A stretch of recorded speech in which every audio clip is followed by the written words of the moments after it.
نمازوں کا بھی خیال رکھنا اور اپنے غلاموں کا بھی خیال رکھنا۔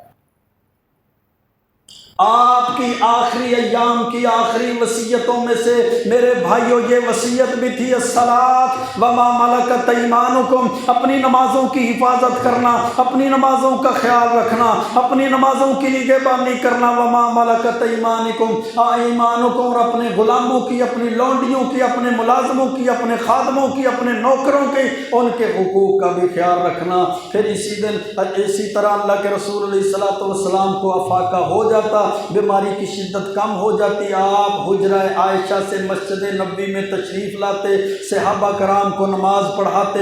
ایک دن جب 9 ربیع الاول کا دن تھا، 9 ربیع الاول کا دن میرے بھائیوں یہ وہ دن ہے جب تمہارے بازاروں میں گیت گانے، وہ جناب میوزک، ڈھول ڈھمکا شروع ہو جاتا ہے، بینڈ باجوں کے مقابلے شروع ہو جاتے ہیں، لوگ اللہ کے نبی کی آمد پر جناب نعرے بازی شروع کر دیتے ہیں، سج گئے گلیاں اور بازار کے نعرے شروع ہو جاتے ہیں۔ جب انڈیا کے گندے گانوں پہ گندی عورتیں مجرے کرنا شروع کر دیتی ہیں، جب بازاروں کے اندر تماش بینیاں شروع ہو جاتی ہیں، جب ملتان کے علاقوں میں حوروں کو، عورتوں کو حور بنا کر بٹھا دیا جاتا ہے اور لوگ اس کی زیارت کرنے لگ جاتے ہیں، جب گندے گانے، گندے ڈانس، گندے لوگ گندے بازاروں میں نکل کر نبی کے عشق کے اندر آ کر اور نبی کے عشق کا جناب خیال کرتے ہوئے اور اس کا تانا دیتے ہوئے اور اس کا جناب اس کی آڑ کے اندر اللہ اور اس کے رسول کی تعلیمات کو بلا دیتے ہیں۔ کبھی تاریخ اسلام کو پڑھیے اور اپنے آباء و اجداد کو دیکھیے، صحابہ کرام کو دیکھیے، خلفائے راشدین کو دیکھیے،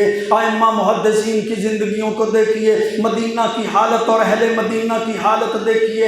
یہ وہ دن ہیں جو ہمارے ہاں عید کے دن منائے جاتے ہیں، عید کے دن بنا کر گزارے جاتے ہیں۔ مدینہ کے اندر وہ دن کیسے تھے؟ ان دنوں کے اندر مدینہ کی حالت کیا تھی؟ مدینہ کے اندر رہنے والے اہل مدینہ کی حالت کیا تھی؟ اما عائشہ فرماتی ہیں 9 ربیع الاول کا دن تھا، اللہ کے رسول علیہ السلام صحابہ کو نماز پڑھا کر واپس حجرہ میں تشریف لے آتے، لیکن آج انہوں نے مغرب کی جماعت کروائی، جماعت کروانے کے بعد بیٹھ گئے، صحابہ کو بھی فرمایا میرے صحابہ بیٹھ جاؤ، صحابہ کرام بھی بیٹھ گئے۔ آپ نے خطبہ ارشاد فرمایا اور فرمایا سد الابواب کلھا الا باب ابی بکر، میرے صحابہ مسجد نبوی کے صحن کی طرف کھلنے والے سب دروازوں اور کھڑکیوں کو بند کر دو، ابو بکر کا دروازہ بند نہ کرنا۔ ابو بکر کا جو دروازہ مسجد نبوی کے صحن کی طرف کھلتا ہے اس کو کھلا رہنے دینا۔ کیوں؟ امن الناس علی فی صحبتہ و مالہ ابو بکر، ابو بکر سے بڑھ کر کسی نے اپنی صحبت اور مال پہ مجھ پر زیادہ احسان نہیں کیے، سارے لوگوں کے احسانات کا میں بدلہ دے چکا ہوں، میرے صحابہ ابو بکر کے احسانوں کا بدلہ نہیں دے چکا، ابو بکر کے احسانات کا بدلہ میرا رب ہی دے۔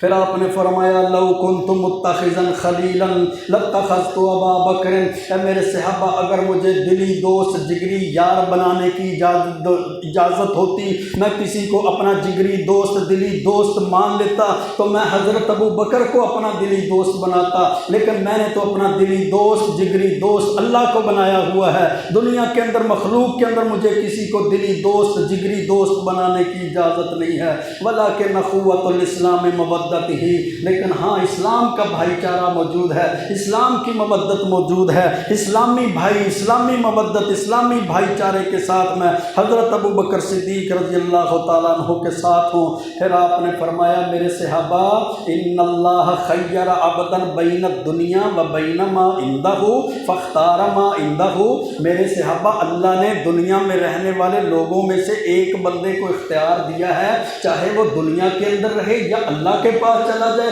لیکن اس بندے نے اللہ کے پاس جانے کو پسند کر لیا ہے۔ جب اللہ کے رسول علیہ الصلوۃ والسلام نے یہ کلمات ارشاد فرمائے، خطبے کے دوران یہ بات ارشاد کی، فبکا ابو بکر، حضرت ابو بکر صدیق رضی اللہ تعالیٰ عنہ رونے لگ جاتے ہیں۔ صحابہ فرماتے اس بزرگ کو کیا ہوا؟ ابو بکر کیوں رو رہے ہو؟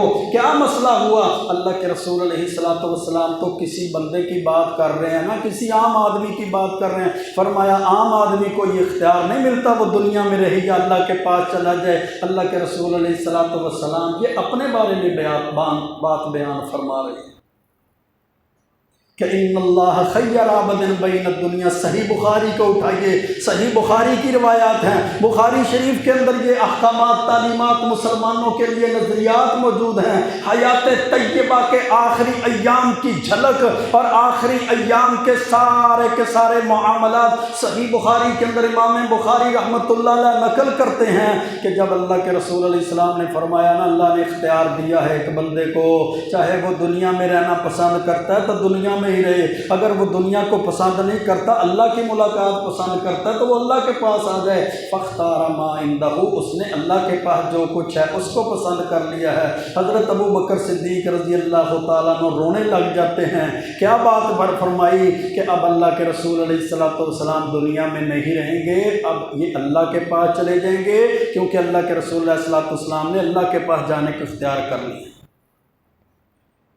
پھر آپ نے فرمایا قاتل اللہ الیہود والنصارى، اللہ یہودیوں کو بھی تباہ کر دے، لعن اللہ الیہود والنصارى، اللہ یہودیوں پر بھی لعنت کرے اور اللہ عیسائیوں پر بھی لعنت کرے۔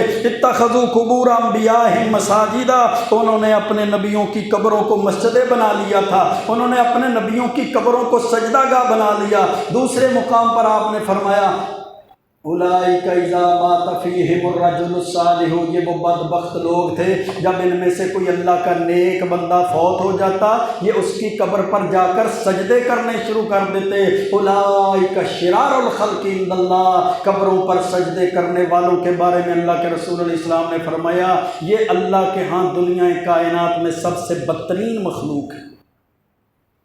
پھر آپ فرماتے جا رہے تھے قاتل اللہ الیہود والنصارى، اللہ یہودیوں کو بھی تباہ کر دے، اللہ عیسائیوں کو بھی تباہ کر دے، انہوں نے اپنے نبیوں کی قبروں کو سجدہ گاہ بنا لیا۔ لعن اللہ الیہود والنصارى، اللہ یہودیوں عیسائیوں پر لعنت کرے۔ اتخذوا قبور انبیائہم مساجدا، انہوں نے تو اپنے نبیوں کی قبروں پہ سجدے شروع کر دیے۔ پھر آپ نے فرمایا اللہم لا تجعل قبری وثنا، اے اللہ میری قبر کو وثنا، بت خانہ نہ بنا دینا، قبر کی جگہ کو میری سجدہ گاہ نہ بنا دینا، یعبد، لوگ میری قبر کو پوجنا شروع کر دیں، اس کی عبادت شروع کر دیں۔ پھر آپ نے فرمایا الصلاۃ وما ملکت ایمانکم، میرے صحابہ نمازوں کا بھی خیال رکھنا اور اپنے غلاموں، خادموں، نوکروں، ملازموں کا بھی خیال رکھنا۔